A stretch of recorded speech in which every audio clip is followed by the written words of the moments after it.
Hello everyone, అందరు ఎలా ఉన్నారు? బాగున్నారా? నేను చాలా బాగున్నాను. ఐ హోప్ మీరు కూడా బాగున్నారని అయితే అనుకుంటున్నా. ఈరోజు పొద్దున్నే లేచి 2 బకెట్ల బట్టలు ఉతికాను. ఇంకా దుప్పట్లు అన్నీ కూడా ఎండ బాగా వస్తుంది. ఇంక ఈరోజు పైగా అమ్మవారి నవరాత్రుల లాస్ట్ డే కూడా కదా. ఇంకా మంచిగా హెడ్ బాత్ చేసేసి ఇంట్లో పనులన్నీ చేసుకొని ఇల్లంతా క్లీన్ చేసుకొని మాప్ అయితే పెట్టేసుకొని దేవుడి దగ్గర సామాన్లు అవి కూడా తోమేస్తున్నా. అప్పటికే టైం 10 o'clock అయిపోయింది. మార్నింగే హవికి దోశలు వేసి ఇచ్చేసాను. ఇంకా గోధుమట్లు ఉంటాయి కదా, అవి వేసి ఇచ్చాను. మా వారు అదే అంటున్నారు, నీ గోధుమట్లు బాగా కలిసి వచ్చినాయి, చక్కగా వేసేస్తున్నావు, ఫాస్ట్గా అయిపోతుంది, కష్టంగా లేదు అని. ఇంక పద్దాక బయట నుండి తేడం కూడా కరెక్ట్ కాదు కదా. రేపటి నుంచి అలాగో ఇంకా మా వారు బ్రేక్ఫాస్ట్ చేస్తారు కాబట్టి రేపటి నుంచి రోజు టిఫిన్లు వేసేసుకుంటాం. ఇంక 9 రోజులు అయితే నా ఇష్టం వచ్చినట్టు చేసేసాను. ఇక్కడ దేవుడి దగ్గర అన్నీ కూడా సెట్ చేసేస్తున్నాను. అవి కూడా స్నానం చేయించేసాను. మా వారు అందరూ కూడా ఫ్రెష్ అయిపోయాము. మధ్యాహ్నం వంట పని కూడా ఏమీ లేదు. అయితే ఇప్పుడు పెద్ద షాక్ ఏంటంటే మా అత్తయ్య వాళ్ళైతే వస్తున్నారు. మాకు అసలు తెలీదు, మాకు ఫోన్ చేయలేదు. ఇంకా అత్తయ్యకి యూట్యూబ్ ఛానల్ ఉంది కదా, దానిలో అయితే షార్ట్ పెట్టారు. షార్ట్ పెడితే ఏంటి అత్తయ్య వాళ్ళు వస్తున్నారంటే మా ఆయన అన్నారు, నాకు తెలీదు వస్తున్నట్లు, నేను అన్ని డీటెయిల్స్ కనుక్కున్న తర్వాత సర్జరీ అప్పుడు రండి అని చెప్పాను. అంటే ముందు నుంచి ఎందుకులే, అక్కడ ఏదో పని ఉంటుంది కదా అని చెప్పేసి. ఇంకా మా అత్తయ్య వాళ్ళు ఏంటంటే నేను బాగా సఫర్ అవుతున్నాను అని చెప్పేసి అయితే హడావిడిగా బయలుదేరారు. మార్నింగ్ 5:30కి బస్సు ఎక్కారు. ఇంకా తర్వాత మేము కాల్ చేసి చెప్పారు, ఈవినింగ్ 4 o'clock అయితే బస్సు వస్తుంది, మధ్యాహ్నం వంట కూడా ఏం చేయొద్దులే, మేము మధ్యలోనే తినేసి వస్తాము, 4 o'clock దాకంటే ఒక్కొక్కసారి 5 కూడా ఇద్ది కదా బస్ తోటి అని చెప్పి. సరేలే అని చెప్పేసి ఇంక నేను ఇంట్లో పనంతా కూడా చేసుకుంటున్నాను. ఇంక మా అత్తయ్య వాళ్ళు వస్తున్నారంటే తెలిసిందే కదా, ఇంకొంచెం ఎక్స్ట్రా క్లీనింగ్ ఎక్స్ట్రా నీట్గా పెట్టాలనుకుంటున్నా. ఆల్రెడీ ఇల్లు చాలా నీట్గానే ఉంది, ఇంకా సర్దాల్సిన పెద్దగా కూడా ఏం లేవు, చిన్ని కరెక్షన్స్ ఉన్నాయి అంతే. ఏంటంటే ఇట్లా ఎవరైనా వచ్చినప్పుడు ఇల్లంతా నీట్గా చేసుకుంటే చాలా బాగా అనిపిస్తుంది కదా. అయితే అసలు సర్జరీ ఎప్పుడు, సర్జరీ ఎక్కడ, అసలు ఏంటి అనేది కూడా ఈ వీడియోలో అయితే షేర్ చేస్తాను. అవి ఏమో ఎక్కడంటే అక్కడ పడుకొని దొరుకులాడుతున్నాడు. వాళ్ళ నాన్న పూజ చేస్తుంటే వాళ్ళ నాన్న కాళ్ళ మీద పడుకొని ఇంకా లెక్కడంట. అసలు ఏంటో బలి పెంకిగా చేస్తున్నాడు, ఎందుకు అట్లా చేస్తున్నాడు అర్థం కావట్లేదు నాకు కూడా. ఫోన్ చూస్తే చాలు ఫోన్ కావాలి అని చెప్పేసి ఏడుస్తున్నాడు. టీవీ పెట్టమంటున్నాడు. ఇంకా దానివల్లే క్రాంకీ అవుతున్నాడు ఏమో తెలీదు. ఇంకా నేను కూడా ఇంకా అంతా అయిపోయిన తర్వాత 10:30 అట్లాగా నేను దోశలు వేసుకొని అయితే తింటున్నా. ఇంకా చట్నీ కూడా ఉంది, ఇంకా చట్నీలో వేసుకొని అయితే తినేస్తున్నాను. గోధుమట్లు చాలా బాగున్నాయి, చాలా ఈజీగా కూడా అయిపోతుంది. ఇంక ఇదిగో ఇక్కడ పడుకొని దొరలాడతా, నన్ను కూడా చూపించమ్మా అని చెప్పి అంటున్నాడు. సరే అని చెప్పి చూపిస్తున్నా. ఇంకా నేను టిఫిన్ తినేసిన తర్వాత దుప్పట్లన్నీ కూడా బయట ఆరేసాను. ఇంకా అలాగే పరుపులు అవన్నీ కూడా బయట ఆరబెట్టేసి ఉంచాను. నేను రాత్రి మా వారికి ఆఫీస్లో నేరేడుకాయలు కవర్ ఇచ్చారు, నైట్ చాలా తిన్నాను. ఇంకా కొన్ని ఉంచుకున్నాను, అవి కొన్ని సగం పాడైపోయినాయి, సగం బాగున్నాయి. అయితే సంవత్సరానికి ఒకసారైనా నేరేడుకాయలు ఇట్లా తినాలంట. తింటే కడుపులో ఉన్న పురుగులు ఎంటుకలు ఏమన్నా ఉన్నా సరే అంతా క్లీన్ అయిపోద్ది. అంటే ఎప్పుడైనా కానీ సీజనల్ ఫ్రూట్స్ తినడం అస్సలు మిస్ చేయొద్దు.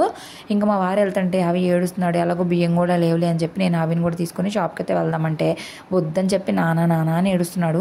ఈ మధ్య బాగా ఏడుస్తున్నాడు, బోహత్ చేస్తుంది. అంతకుముందు గమ్మనే ఉండేవాడు. వాళ్ళ నాన్న వెళ్తుంటే మీరు చూసారు కదా నా పాత వీడియోస్లో, సేమ్ అనేవాడు కాదు. ఇంక ఇప్పుడు షాప్కి వెళ్ళేసి అయితే వచ్చేసాము. బియ్యము ఇంకా ములక్కాయ ఇడ్లీ రవ్వ కూడా తీసుకొచ్చాము. అత్తయ్య వాళ్ళు వస్తున్నారు కదా, ఇంకా మాకు కూడా టిఫిన్లకు కావాలి కదా, రేపటికి ఇడ్లీలకి అయితే వేద్దాంలే. దోశలు అంటే మళ్ళీ ఎందుకులే, ఇడ్లీలు తిని కూడా చాలా రోజులు అవుతుంది. అవి ఇంట్లో ఇడ్లీలు అయితే కొంచెం ఇష్టంగా తింటాడు, అందుకని ఇడ్లీలు అయితే వేస్తున్నాను. ఇంకా చాలామంది అయితే పీసీఓడి ప్రాబ్లమ్స్, పీరియడ్స్ రావట్లేదు, అసలు ఒక్కొక్కరు ప్రాబ్లమ్స్ ఏంటంటే చాలా బాధగా ఉంటుంది. కానీ ఏం చేస్తాను చెప్పండి, మన లైఫే ఇంతే. ఇంకా మనం దాంతో స్ట్రగుల్ అవ్వాల్సిందే. ఇంకా హోమియో వాడమని డాక్టర్ శిల్పహాస మేడం తోటి మాట్లాడండి అని అయితే అంటున్నారు. నేను వైజాగ్లో ఉన్నాను కదా, దానివల్ల అయితే కుదరట్లేదు. ఇంక ఇంటికి రాగానే అప్పటికే 11-11:30 అవుతుంది. అన్నం అయితే పెట్టేశాను. అవి ఒకవేళ తినేస్తే అన్నం రెడీగా ఉంటే తినేసైనా పడుకుంటాడు కదా, లేదంటే ఇంకా అలాగే పడుకుంటే ఎప్పుడు లెగుస్తాడో మళ్ళీ ఎప్పుడు తింటాడు అని చెప్పి అన్నం స్టవ్ మీద పెట్టేసి ఇంకా ఇడ్లీ రవ్వ కూడా నానబెట్టేసి ములక్కాయ ఒకటి అంటే ఒకటే తీసుకొచ్చా. ఒకటి 5 rupees అంట, చాలు ఇంకెక్కువ వచ్చినా వేస్ట్, ఎండిపోతే బాగుండట్లేదు. సాయంత్రము సాంబారు అలాగే బంగాళదుంప వేపుడు చేసుకుందాము. ఇంకా రేపు పొద్దున్నే ఇడ్లీలోకి కూడా సాంబార్ వేసుకుని తినేవచ్చు, బాగుంటుంది కదా అని చెప్పేసి అయితే అట్లా ప్లాన్ చేసుకున్నా. ఇప్పటికైతే నాకు క్యాబేజీ పప్పు ఉంది, ఇంకా నాకు వండుకునే పని ఏం లేదు. ఇంకా అవన్నీ కూడా కట్ చేసి కవర్లో అయితే పెట్టేసుకున్నాను. ఇంకా కూర కూడా ఫ్రిడ్జ్లోని తీసి బయట పెట్టుకున్నాను. పప్పు ఏంటంటే బయట పెట్టేస్తే ఏంటో బుర్బుర్లాడుతుంది. అంతకుముందు అయితే బయట ఉన్న బాగానే ఉండేది, ఇప్పుడు సమ్మర్ సీజను మరి ఎండలకో మరి ఏమో తెలియదు కానీ అట్లా అయిపోతుంది. ఇక అవన్నీ సర్దుకొని ఇంకా కౌంటర్ టాప్ అంతా చండాలంగా ఉందని చెప్పి సర్దుకుంటా ఉంటే అవి ఏమో అటు ఇటు తిరుగుతున్నాడు. అయితే నాకు సర్జరీ వచ్చేసి ఎప్పుడు ఏంటి అని నాకు తెలీదు. నిన్న చెప్పాను కదా, ఇన్సూరెన్స్ అయితే మెడికల్లో క్లెయిమ్ అవ్వట్లేదు. ఇంకా ఇన్సూరెన్స్ కోసం అయితే వెయిట్ చేస్తున్నాము. మెడికల్ రిప్రజెంటేటివ్ ఒక ఆయన అడిగితే 2-3 హాస్పిటల్స్ అయితే చెప్పారంట. ఇంక వాళ్ళతో మాట్లాడాలి అని అయితే అన్నారు మా వారు మధ్యాహ్నం కాల్ చేసి. కరెక్ట్గా తినేసిన తర్వాత అవి పడుకున్నాడు అనమాట. 12 కల్లా పడుకున్నాడు అన్నం తినేసి. ఇంకా అవి పడుకొని 3 o'clock దాకా లేగలేదు. ఇంకా నేను కూడా చిన్న చిన్న పనులు ఉంటే చేసుకుంటా ఉన్నాను. ఇంకా అవి లేచిన తర్వాత బట్టలన్నీ తీసుకొచ్చేసి లోపల పెట్టేసి ఫోల్డ్ ఫోల్డ్ చేసి పెట్టేశాను. ఇంక ఇల్లులన్నీ స్వీప్ చేసుకోవడం, పరుపులు కూడా ఎండలో వేసాను కదా, పరుపులు కూడా తీసుకొచ్చేసి ఈ దుప్పటి కవరే వేసుకుంటున్నాను. ఎందుకంటే ఇదైతేనే నాకు వాష్ చేయడానికి ఈజీగా ఉంటుంది. నాకు వాషింగ్ మిషన్ వర్క్ అవ్వట్లేదు కదా 2 వీక్స్ నుంచి, ఇంక అందుకే ఇదైతే నాకు వాష్ చేసుకోవడానికి ఈజీగా ఉంటుంది. బండ దుప్పట్లు అయితే ఉతకడం చాలా కష్టం, ఆరడం కూడా చాలా కష్టం. ఒక్కొక్క రోజు క్లౌడీగా ఉంటుంది కదా, అందుకని నాకు ఇదే కంఫర్టబుల్గా ఉంది. ఇంకా చూసారు కదా, దుప్పటి వేయకముందే అవి అయితే వచ్చేసి ఇంకా స్టార్ట్ చేసేసాడు దొరలడం. ఈ పక్కన చాలా లైట్గా గోడుగా ఉంటుంది, అందుకని అక్కడైతే ఒక పరుపు లాంటిది వేసి ఉంచేస్తాం, గబుక్కుని పడినా దెబ్బ తగలకుండా ఉండిద్ది, ఒత్తుగా ఉండిద్ది అని చెప్పేసి ఇంకా పిల్లో కవర్స్ అన్నీ కూడా వేసుకుంటున్నాం. మా అత్తయ్య వాళ్ళు 4 o'clock అయితే వస్తారు, నాకు తెలిసి దగ్గరకు వచ్చేసి ఉంటారు. వాళ్ళు వచ్చేసరికి గబగబా పనులన్నీ చేసుకుందాం అనుకుంటున్నా. మళ్ళీ వాళ్ళు వచ్చిన తర్వాత కుకింగ్ అయితే స్టార్ట్ చేయాలి కదా, ఇంకా అలా కూర్చున్నా కూడా ఇంకా టైం వేస్ట్ అయిపోద్ది. పైగా మా వారు 6-6:30 కల్లా వచ్చేస్తారు, భోజనం కూడా పెట్టుకోవాలి కదా. ఇంకా వాళ్ళు ఉపవాసం చేసి ఉంటారు కాబట్టి 7 o'clock కల్లా తినాలి, ఆకలి అని అనిపిస్తుంది ఎవరికైనా సరే. ఇంకా మనం టైంకి పెట్టలేదంటే ఇంకా పాపం చాలా ఇదిగా అనిపిస్తుంది. ఇంకా అందుకని నేను గబగబా పనులు అయితే చేసుకుంటున్నా. అప్పుడు టైం 4 o'clock అయింది. అప్పటికి నేను కాల్ చేశాను, దిగుతున్నాం అన్నారు. దిగుతున్నాం అన్న తర్వాత నేను ఈ పనులన్నీ చేసుకున్నా.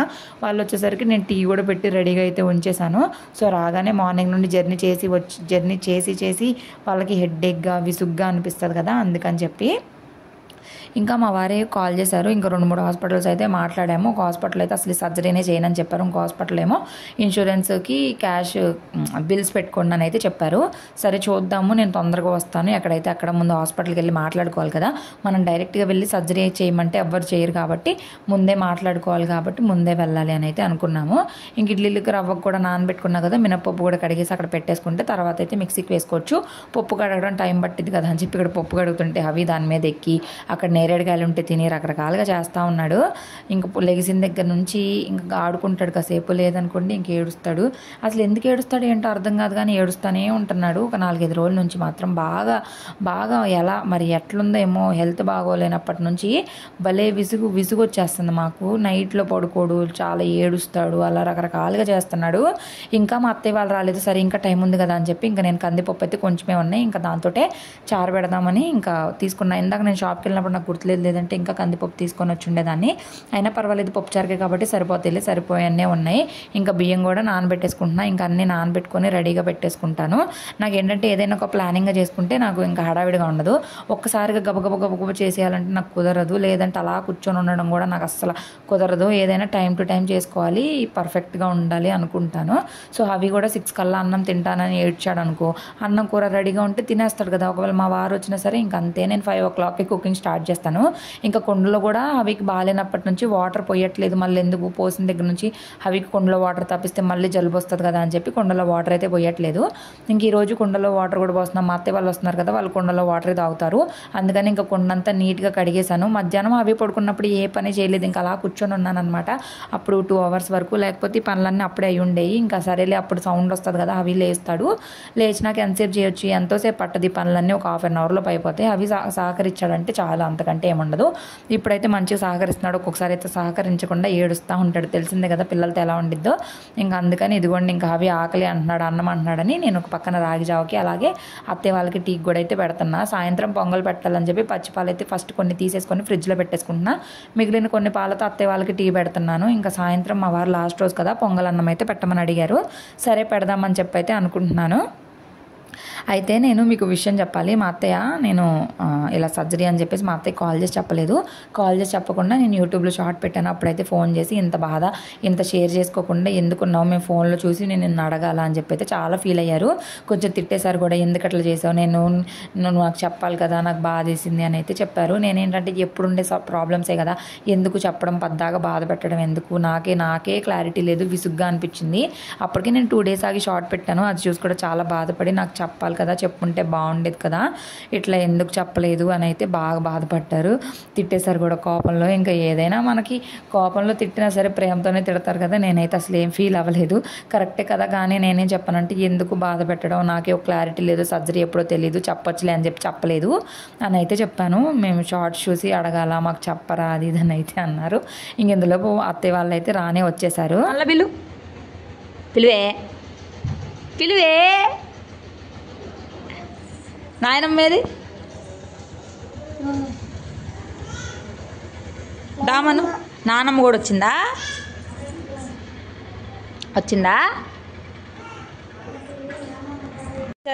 ఏంది నా దగ్గరకు వస్తావు, ఎల్లు ఎల్ల దగ్గరికి ఎవరమ్మా ఏంది ఇది తాత వచ్చాడా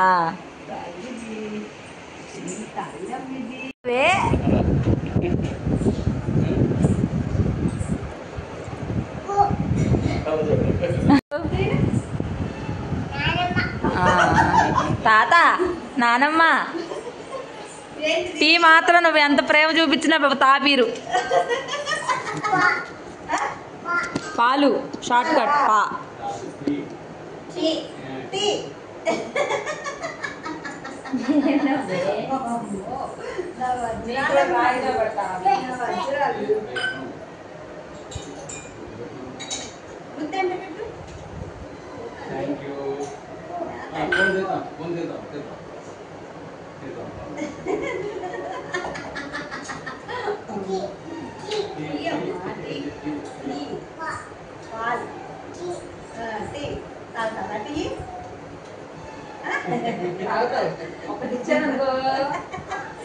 ఇది నువ్వు తినాల్సింది రామంట నువ్వు తినాల్సిన నేను తాగాల్సింది పాలు కాదండి పాలతో పెడతా కదా టీ అది చెప్తున్నాడు ఆయన వంటలు కూడా వచ్చాయి అన్ని ఏది ఎట్లా చేస్తారో తెలుసు గ్యాస్ దగ్గరే కూర్చుంటాడు నా వజ్రాలు నా వజ్రం కలిగో అలా బాగుందా తాత టీ తాగుతున్నాడు నానమ్మ టీ తాగుతుంది బాబు బాబు ఏం తింటున్నాడు అన్నం అన్నం అన్నం బాబేడి బాబెవరు బుట్ట బాబు నేను నేను చెప్తాడు ఆయన ఆయన బాబు నీకు బొట్టెత్తి నువ్వు ఆడపిల్లవేంది తాత కొడలే చూడు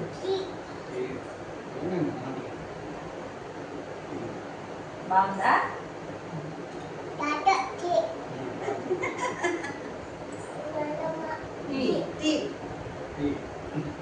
నానేడి నాన్న అవికి చేసిన రాగి జావ కొంచెం అంటే కొంచెమే తాగితే మిగిలిందంతా నేనే తాగాను తాగలేదు తినడం అనమాట నాకు రాగి జావ అలాగే ఇష్టం వాటర్కి ఇష్టం ఉండదు అలాగే ఇష్టము ఈసారి కుదిరింది మంచిగా ఇంకా పిల్లలందరూ వచ్చేసరి ఇంక వాళ్ళ దగ్గర బిస్కెట్ లాగేసుకొని మరీ తినేస్తున్నారు చూసారు కదా ఇంక వాళ్ళ తాత ఏం చేస్తే అదే చేస్తాను అన్నాడు ఏంది ఉంగరాలు చూపి తల్లి వీడియోకి ఉంగరాలు చూపించు వాచ్ ఉంగరాలు పెట్టుకున్నావు కదా కుంకుమా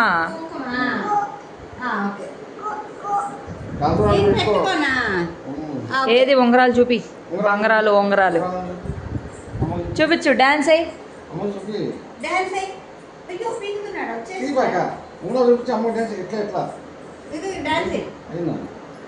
చూపించు మరి నాయి కాదు నీ ఉంగరం ఏది అబ్బా బాధతున్నాడు గట్టిగా అసలు చూసారు కదా వాళ్ళ తాత వాచ్ ఉంగరాలు ఉన్నాయంట ఆయనకు కూడా పెట్టాలని అడిగితే సరే అని పెట్టాను మా మావే తీసేగానే అవి కూడా తీసేశాడు ఇంకా నేను ఇక్కడ మంచం అయితే వేసేస్తున్నా పొద్దున్న నుంచి జర్నీ చేశారు కదా ఈ బస్సు ఏంటో చాలా లేట్గా వచ్చింది మార్నింగ్ 5:30కి ఎక్కితే ఈవినింగ్ 4 అయిపోయింది దిగేసరికి మళ్ళీ ఇంటికి వచ్చేసరికి 4:30 అయ్యింది అప్పటికి టైం 6 దాకా అవుతుంది ఇంకెంతసేపు అని కూర్చుంటారు పెద్దవాళ్ళు కదా సరే కాసేపు మంచం వేస్తే పడుకుంటారు కదా అని చెప్పేశాను ఏడుమే తప్పు ఏమో తెలియదు కానీ మంచం వేసిన దగ్గర నుండి మంచం మీద ఎగిరెగిరి దూకడం అవి అసలు ఒకటి కాదు అసలు ఎక్కడ పడతాడరా బాబు అని మాకేమో భయము అస్సలు వినడబ్బా అసలు ఎంత చెప్పినా కానీ ఇంకా సరే అని చెప్పి నేనైతే ఒక పక్కన పప్పు రుబ్బేసాను మిక్సీకి వేసేసి ఇడ్లీలకి 2 రోజులకి అయితే సరిపోయిద్ది ఇంక ఇవన్నీ కూడా రుబ్బేస్తున్నాయి ఇంకా మా వారికి కూడా కాల్ చేసి ఇంకేమన్నా తెలిసిందా హాస్పిటల్ గురించి ఏమన్నా తెలిసిందని అడుగుతా ఉన్నాను యాక్చువల్లీ మేము ఇప్పుడే కాదు కొన్ని రోజులకి చేయించుకుందాం అనుకున్నాం ఇంకా అత్తయ్య వాళ్ళు ఎలాగో వచ్చారు కదా నేను నిన్నే చెప్పాను అనమాట ఎలాగో ఇంక సాటర్డే సండే ఖాళీనే కదా అప్పుడు చేయించేసుకుందాము మళ్ళీ తర్వాత ఎట్లా ఉంటుందో ఏమో తెలియదు కదా అంటే సరే చూద్దాంలే అని అన్నారు ఇంక ఎట్లాగో మా అత్తయ్య వాళ్ళు కూడా వచ్చారు కదా ఇంకా హాస్పిటల్లో వాళ్ళు కూడా ఉంటారులే తిరగడానికైనా బాగుంటుంది అని చెప్పేసి ఇంకా మా వారైతే ఇంకా సాటర్డే సండే అయితే హాలిడే కూడా ఉంటుంది కదా చేయించేద్దామని అయితే అంటున్నారు మండే నుంచి మళ్ళీ మా వారు వాళ్ళ ఆఫీస్లో CEO వచ్చేస్తారు ఇంకా కొంచెం బిజీగా ఉంటారు అందుకని ఇంకా అన్నీ కలిసి వచ్చాయి మా అత్తయ్య వాళ్ళు రావడం కూడా మంచిదే అయిందిలేండి మేమైతే ఫస్ట్ మాకు తెలియదు కదా అయ్యో ఎందుకు ఏమన్నా పనులు ఉంటాయా ఏంటి సరేలే ఇంకా వాళ్ళకి చూడాలనిపించింది ఏమోలే అని చెప్పి అయితే అనుకున్నా మా అమ్మ వాళ్ళు రాలేదా అని అడగండి మా అమ్మ వాళ్ళు అయితే ఇంటి కన్స్ట్రక్షన్లో ఉన్నారు కుదిరితే వస్తారు లేదంటే లేదు చూడాలి ఇంకా వస్తామని అయితే అన్నారు నేనైతే అసలు అడగను రమ్మని కూడా ఎందుకంటే వాళ్ళకు ఉండే సిచ్యువేషన్స్ వాళ్ళకి ఉంటాయి కదా కదా. ఇంకా మా అత్తయ్య వాళ్ళు ఎలాగో ఉన్నారు కదా, ఇంకా చిన్న ఆపరేషన్, బెడ్ రెస్ట్ కూడా ఏం లేదు కాబట్టి నేనైతే ఎవరిని రమ్మను. అవిని చూసుకోవడమే పెద్ద కష్టం. ఇప్పుడు నేను సర్జరీకి హాస్పిటల్ అడ్మిట్ అయినా సరే అవి ఏం చేస్తాడో ఏంటో, వీళ్ళు అసలు ఎలా హ్యాండిల్ చేస్తారేంటో. మెయిన్గా మా ఆయన పని అయిపోయింది, ఫుల్ బ్యాక్ పెయిన్ వచ్చేసింది. మొన్న కాసేపు నేను స్కానింగ్కి వెళ్ళినప్పుడే అవి అయితే చుక్కలు చూపించేశాడు మా వారికి. అప్పటి నుంచి బ్యాక్ పెయిన్ ఇప్పటికీ తగ్గలేదు. ఇంకా రేపు అంతా హాస్పిటల్ అంటే ఇంకా మా వారికి ఉందనే చెప్పాలి. మళ్ళీ హాస్పిటల్లో అటు ఇటు తిరగాల, నా గురించి తిరగాల, మళ్ళీ అవిని చూసుకోవాలా, ఇవన్నీ కష్టము. ఇంక మా మావయ్య ఉంటే ఏంటంటే బైక్ మీద ఏటో ఒకటి ఎట్లా తిప్పి ఏదో ఒకటి చేస్తే ఉంటారు. అదే మా అత్తయ్య అయితే ఇంకా అసలు హ్యాండిల్ చేయలేరనమాట. ఇక మా అత్తయ్య పక్కన బంగాళదుంప కూర అయితే వండుతుంటే నేను అన్ని కట్ చేసి ఇచ్చాను, వంట చేయమని చెప్పాను అత్తయ్యకి. ఇంకా నేను స్నానం చేసి వచ్చేసి కాళ్ళకు పసుపు రాసుకొని ఇంక ఇక్కడ పొంగల్ అన్నం అయితే చేసేస్తున్నాను. పాలు పొంగగానే ఇంకా పొంగల్కి అయితే రెడీ చేస్తాం. మా వారైతే బయలుదేరాలని కాల్ చేశారని చెప్పేసి ఇక్కడైతే నేను గబగబా వంటలు చేసేస్తున్నాను. అప్పటికే అన్నము ముద్దపప్పు అన్నీ అయిపోయినాయి, కూర కూడా అయిపోయింది. ఇంకా స్టవ్లు ఖాళీ అవగానే పొంగల్ అన్నం కూడా పెట్టేసా. ఇంకా గుగ్గిళ్ళు మర్చిపోయి అసలు 6ంటికో ఏమో నానబెట్టాను, అవుతాయో లేదో అనుకున్నానులే కానీ 6ంటికి నానబెట్టి ఒక 20 విజిల్స్ రానిస్తే అవి నెయ్యి. ఇంకొక పక్కన బెల్లం చెత్త కొట్టుకొని పానకం అన్నీ రెడీ చేసేస్తున్నాను ఫాస్ట్గా. మా వారు ఏంటంటే ఇంటికి వచ్చిన తర్వాత మళ్ళీ హాస్పిటల్కి అయితే వెళ్ళాలి అని చెప్పారు. డాక్టర్స్ ఏంటంటే 8-8:30 వరకు ఉంటారు, తర్వాత ఉండరు తెలిసిందే కదా. ఇంకా అందుకని అన్ని ప్రిపరేషన్స్ అయితే చేస్తూనే ఉన్నాను. నియర్లీ నేను 5 o'clock నుంచి 7-7:30 వరకు కిచెన్లో అలా నుంచోనే ఉన్నాను. ఫుల్ కాళ్ళు నొప్పులు వచ్చేసాయి లాస్ట్కి. కానీ ఇంకా ఇన్ని వంటలు చేసేటప్పుడు తప్పదు. అదే మామూలుగా సింపుల్ కర్రీస్ అయితే అయిపోయి ఉండేది. ఇంకా అమ్మవారి కోసమని ప్రసాదాలు అవి కూడా చేస్తున్నాను కదా, దానివల్ల కొంచెం ఇంకెక్కువసేపు పట్టింది. ఇంకా అత్తయ్య సాంబారు బంగాళదుంప అన్నీ పెట్టారు, ఇంకా కట్టింగ్ అని అవని ఇవని చాలా టైం పట్టింది. పక్కన అవి ఏమో అన్ని ఫోన్లు అవి ఇవి విసరడము. ఇంకా మా అత్తయ్య వాళ్ళు వచ్చారు కదా, గారాబం అనమాట. ఇక ఆయన ఇష్టము గందరగోళం చేస్తున్నాడు, చెప్పినా వినట్లేదు, అరిసినా వినట్లేదు. అసలు ఎవరైనా వచ్చి తీసుకెళ్తారన్నా కూడా పిలువ అంటున్నాడు అనమాట. అస్సలు భయం లేదు ఏంటో పిల్లోడికి. నిదానంగా వస్తుందేమోలే, ఇప్పుడైతే ఏం తెలియట్లేదు కదా. అందుకని ఇంకా పానకానికి కూడా రెడీ చేసుకున్నా, పొంగల్ అన్నంలో కూడా బెల్లం చెత్త కొట్టి పెట్టుకున్నాను. ఇంక మా వారు వచ్చే టైంకి కరెక్ట్గా అన్నీ చక్కగా ప్రిపేర్ చేసేసాను. ఇక నాకు ఒక టైమింగ్ ఉంటుంది, కానీ ఫోన్ చేసి చాలాసేపు అయింది, ఏంటి చాలాసేపు అయినా కూడా రాలేదు అని చెప్పి వచ్చినాక అడిగితే ఒక 2 హాస్పిటల్స్కి అయితే వెళ్ళి మాట్లాడి వచ్చారనమాట. ఇందాక చెప్పాను కదా, ఒక హాస్పిటల్కి వెళ్తేనేమో అక్కడ అసలు సర్జరీని చేయరంట, ఇంకో హాస్పిటల్ అయితేనేమో క్యాష్లెస్ ఉండదు, బిల్స్ ఇస్తాము, బిల్స్ ప్రొడ్యూస్ చేసుకోండి అని అయితే చెప్పారు. సరే ఇదంతా కాదులే అని చెప్పి నేను చూపించుకునే డాక్టర్కి అయితే కాల్ చేస్తే ఆ డాక్టర్ అయితే కాల్ చేశారంట.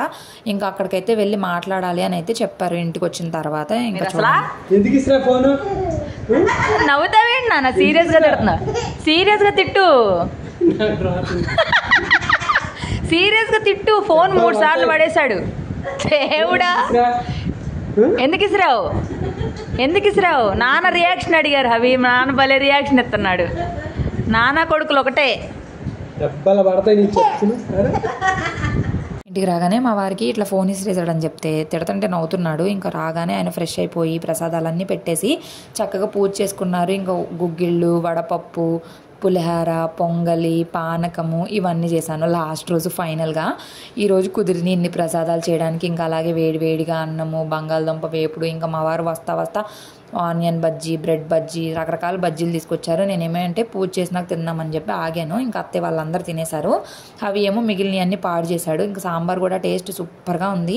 ఇక మా అత్తయ్య వచ్చారు కదా, నూనె ఇంకా బాగా బీభత్సంగా అయిపోయింది. బంగాళదుంపలు అయితే ఫుల్ నూనె వేసేసారు. ఇంకొక పక్కన హవికి కూడా స్నానం చేపిద్దామని నీళ్ళు కూడా పెట్టాను.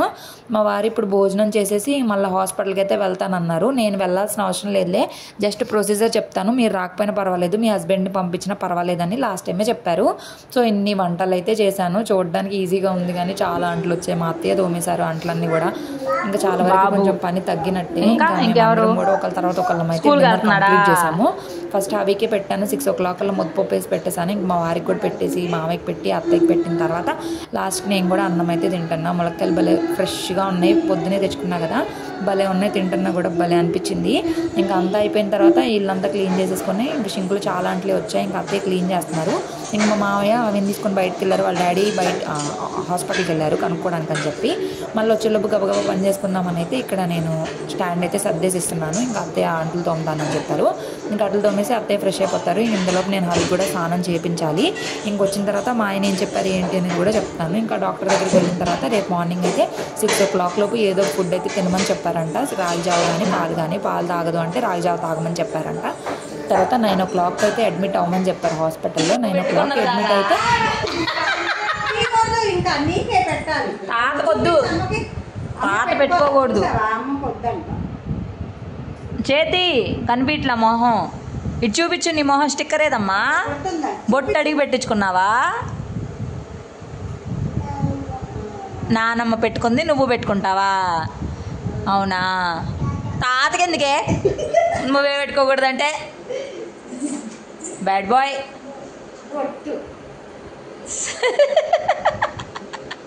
ఏంది ఏంది ఇంకా చూసారు కదా హవి అల్లరి ఎలా ఉందో. ఇంకా వాళ్ళ నాన్న రావడమే ఆలస్యము. వాళ్ళ నాన్న హవితోనే ఆడుకోవాలంట. అస్సలు ఊరుకోవట్లేదు, ఒప్పుకోవట్లేదు. సో ఫైనల్గా మాకు చెప్పింది ఏంటంటే రేపు మార్నింగ్ 9 o'clock అయితే అడ్మిట్ అవ్వమని చెప్పారు. రేపు మార్నింగ్ 9 o'clock అంటే సాటర్డే రోజు జూలై 5th 9 o'clockకి జాయిన్ అయితే, అంటే మీరు ఈ వీడియో చూసేయడానికి నేను జాయిన్ అయిపోయి ఉంటాను. 12 o'clockకి నాకు సర్జరీ అయితే జరుగుతుంది. 9 o'clock అడ్మిట్ అయితే ప్రొసీజర్ అయ్యి ఉంటాయి కదా, అవన్నీ అయిపోయిన తర్వాత నాకు 12 o'clock అయితే సర్జరీ చేస్తారు. ఆ రోజంతా ఉండి నెక్స్ట్ డే అంటే సండే రోజు 9 o'clock దాకా హాస్పిటల్లోనే ఉండాలి. ఎందుకు అంటే ఇన్సూరెన్స్ క్లెయిమ్ అవ్వాలి అంటే మనం హాస్పిటల్లో అడ్మిట్ అవ్వాలి. మామూలుగా అయితే మనం వెంటనే వచ్చేసి ఉండొచ్చు. ఇంకా మైల్డ్ ఎనస్థీసియా అయితే ఇస్తారంట. మైల్డ్ ఎనస్థీసియా ఇచ్చి సర్జరీ అయితే చేస్తారు. ఒక 1 hour, హాఫ్ అన్ అవర్ అయితే పడుతుందంట సర్జరీ చేయడానికి. సో పాలిప్ అయితే తీసేస్తారు. నాకు కొంచెం టెన్షన్గా ఉంది. అసలు మెయిన్ టెన్షన్ ఏంటంటే హాస్పిటల్లో హవి ఎలా ఉంటాడా, క్లైమేట్ ఎలా ఉంటుంది, హవిని ఎలా చూసుకోవాలి, నాకు బాగుండదు కదా, ఎట్లాగా హవి టైం టు టైం ఫుడ్ పెట్టుకోవాలని అదొక్కటే ఆలోచన తప్ప నాకు ఇంకా నా గురించి కూడా నాకేం బాధ లేదు. సో మీరందరూ కూడా నాకు మంచిగా అంతా బాగుండాలని చెప్పి కోరుకోండి. ఇంకంతే, మీరు చూసే టైంకి మ్యాక్సిమం నాకు సర్జరీ అయిపోయి ఉండిద్ది. ఒకవేళ నేను మీ కామెంట్స్కి రిప్లై ఇవ్వకపోయినా నిదానంగా అయినా ఖచ్చితంగా ఇస్తాను. ఇంకా 1 day అంతా హాస్పిటల్లో ఉండాలంటే నాకైతే అసలు ఏదోలాగా ఉంది. కానీ తప్పదు, ఏం చేయలేం కదా. ఇంకా మా వారైతే అదే చెప్పారు. అయితే నాకు కొన్ని బ్లడ్ టెస్ట్లు అయితే రాశారంట. ఇంకా బ్లడ్ టెస్ట్లు అతను ఇంటికే వచ్చి బ్లడ్ శాంపుల్స్ అయితే తీసుకొని వెళ్తారని చెప్పారు. 7-8 రకాల బ్లడ్ టెస్టులు రాశారు. ఇంకా ఆ బ్లడ్ టెస్ట్లకు కూడా 2400 అయితే పే చేసుకున్నారు. అండ్ ఆపరేషన్కి కూడా ఫస్ట్ అయితే 20,000 అవుతుందని చెప్పారు. ఇప్పుడేమో 35 పైన అవుతుంది అని చెప్తున్నారు. సో మనకు అసలు ఇన్సూరెన్స్లో ఎంత క్లెయిమ్ అయిద్దో ఏంటో కూడా అర్థం కావట్లేదు. సో బ్లడ్ టెస్ట్ అతను అయితే 10 o'clock వచ్చారు. వచ్చి ఇంక అన్నిటి మీద పేరు అది రాసుకుంటున్నారు. 4-5 బాటిల్స్కి అయితే తీసుకుంటారేమో. ఇప్పుడు నా దగ్గర ఎంత బ్లడ్ తీసుకుంటారు ఏంట్రా బాబు అన్నట్టయితే నేను చూస్తూ ఉన్నాను. మా వారి పాపం మీటింగ్స్ ఏమి అటెండ్ అవ్వకుండా ఈ రోజంతా నా గురించి తిరుగుతూనే ఉన్నారు. మ్యాక్సిమం నన్ను తిప్పలేదు. నన్ను తిప్పాలంటే హవిని తీసుకెళ్లాల్సి వస్తుంది. సో అవిని నన్ను తిప్పడం కంటే మా వారు వెళ్ళడమే బెటర్లేండి. ఇంకా ఆయనైతే ఒకే ఒక సిరింజ్కి తీసుకున్నారు. నేనైతే 4-5 సిరింజులు తీసేసుకుంటారేమో. అసలుకి కొంచెం బ్లడ్ ఉంది, అది జాలనట్టు ఈ బ్లడ్ టెస్ట్లని ఆ టెస్ట్లని మన దగ్గర ఉన్న బ్లడ్ అంతా కూడా పీక్కెళ్తారు వీళ్ళు. ఇంకా అలా నేను బ్లడ్ తీయించుకుంటుంటే అవి లేదు, చూస్తున్నాడు అనమాట. నాన్న నీకు ఇంజెక్షన్ చేపినా అంటే చేపించమ్మా అంటున్నాడు. ఇంకా నాకు తీస్తున్నారంట. అమ్మ అని చెప్పి భలే క్యూట్గా అంటున్నాడు. ఏడవలేదులేండి, ఏడుస్తాడేమో అనుకున్నా. మన స్కానింగ్కి వెళ్ళినప్పుడైతే ఫుల్ ఏడ్చేశాడు. సో పిల్లలకి మనం చెప్తే అర్థమైద్ది కొన్నిసార్లు అసలు అర్థం చేసుకోరు. సో మీలో ఎంతమందికి ఇంజెక్షన్ అంటే భయమో చెప్పండి. నాకు ఇంజెక్షన్ అంటే భయం ఉండదు. నాకు ఇంజెక్షన్ అయితే నేను ఈజీగానే ఇచ్చేసుకుంటాను. ఇట్లా బ్లడ్ తీసేటప్పుడు కూడా నేను అసలు భయపడను. నాకు ట్యాబ్లెట్స్ అంటేనే చిరాకు. కానీ ఏంటో ఎక్కువ ట్యాబ్లెట్స్ మింగాల్సి వస్తుంది. ఇంకా నేను చేయించుకున్నానంట. ఇంకా ఆయన అయితే అన్ని ఫిల్ చేసేసుకొని ఇంకా అమౌంట్ అయితే పే చేయించుకున్నారు. బిల్స్ అవి కూడా ఇస్తారు. మనకు బిల్స్ మెయిన్ కదా. ఇప్పుడు ప్రతి ఒక్క మనీ కూడా మనం ఇన్సూరెన్స్కి క్లెయిమ్ చేసుకోవడానికి ట్రై చేయాలి. ఎంత ఇన్సూరెన్స్ ఉన్నా సరే మనకి చాలా డబ్బులే అవుతాయి. సో చూడాలి ఎంత అవుతుంది ఏంటి అనేది తెలీదు. మొత్తానికి ఈ రోజు అంతా ఇలా గడిచింది. మా వారు తిరిగారు, అత్తయ్య వాళ్ళు రావడం, ఇంకా నేను రేపు సర్జరీకి వెళ్ళడం. సో ఈ వ్లాగ్ అయితే ఇక్కడితో ఎండ్ చేస్తున్నాను. Thank you so much for watching. Bye bye.